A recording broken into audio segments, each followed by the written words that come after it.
ठीक लागल है गीत? ये आरा वाला बात नहीं लगा क्या कर रहे ना लगल तो नीचे कूद जाए का? ना जी आ जाए का नीचे?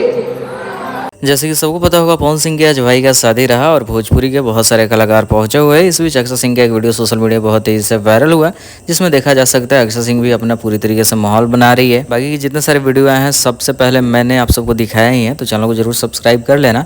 और एक और अपडेट है कि पवन सिंह अभी जब हम वीडियो बना रहे हैं तो रात के हो रहे हैं 12:30। अब तक पवन सिंह आया नहीं है, लेकिन आधा से 1 घंटा के अंदर पवन सिंह अपने भाई की शादी में पहुंचने वाले हैं। ये कन्फर्म न्यूज़ है, क्योंकि पिछले 2-3 दिनों से पूरी तरीके से हाइप क्रिएट था पवन सिंह को लेकर कि पवन सिंह कब पहुंच रहे हैं। तिलक था उस समय, भोजपुरी के बहुत सारे कलाकार पहुंचे पवन सिंह के गांव आ रहा है जोगहरी में, लेकिन पवन सिंह खुद के भाई की शादी में नहीं पहुँच पाए। लेकिन आज ये पहला मौका होगा जब पवन सिंह पहली बार अपने भाई के शादी को अटेंड करते हुए नजर आएंगे। तो जितना हो सके इस वीडियो को शेयर कर दे ताकि सबको पता चल सके पवन सिंह बस कुछ देर में आ रहे हैं। बाकी जितना सारा वीडियो आएगा तो हमेशा की तरह चैनल पर देखने को